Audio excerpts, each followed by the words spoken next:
আসসালামু আলাইকুম। কপটিক বাংলার পক্ষ থেকে সবাইকে স্বাগতম।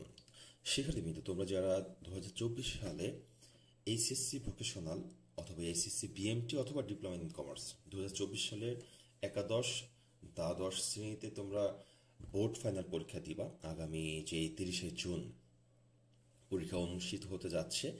তো সেই পরীক্ষার জন্য তোমরা যারা এখনো ফর্ম ফিল আপ করতে পারো নাই, আমার জানা মতে অনেক স্টুডেন্ট তোমরা আছো ফর্ম ফিল আপ যে কোনো কারণে হয় করো না, টাকার সমস্যার কারণে অথবা কলেজ থেকে তোমার সাথে যোগাযোগ করার কারণে অথবা তোমার অন্য কোনো ব্যস্ততার কারণে তুমি ফর্ম ফিল আপ করতে পারো না, কিন্তু এখন চাচ্ছ ফর্ম ফিল আপটা করে এইচএসসি পরীক্ষাটা সম্পন্ন করতে।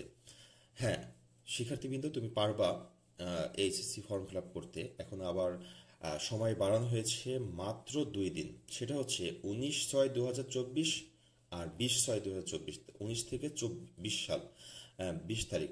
19 থেকে 20 তারিখ মানে এই মাসের 19 এবং 20 তারিখ 2 দিনে ফর্ম ফিল আপ করার সুযোগ দিয়েছে কারিগরি শিক্ষা বোর্ড।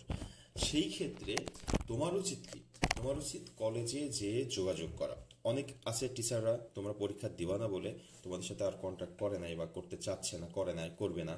হ্যাঁ, সেক্ষেত্রে তোমারই উচিত যোগাযোগ করা। তুমি টিচারের কাছে যাবা, যে বলবা যে হচ্ছে স্যার আমি ফর্ম ফিল আপ করতে চাই, আমি এটা নোটিশ দেখছি, আমি তো এই কারণে ফর্ম ফিল আপ করতে পারি নাই। তো এখন যেহেতু পরীক্ষার সময় ফর্ম ফিল আপের সময় 2 দিন বাড়িয়েছে, আমি এখন ফর্ম ফিল আপ করবো, পরীক্ষাটা দিব। ফর্ম ফিল আপ করে ফেলো, পরীক্ষাটা দাও, ইনশাল্লাহ ভালো একটা রেজাল্ট করবে। পরবর্তীতে আমাদের যে এগুলো আছে, তোমাদের চাকরির ক্ষেত্র বলো, তারপরে হচ্ছে বাস্তব জীবনে বলো, তুমি সেটা কাজে লাগাতে পারবা।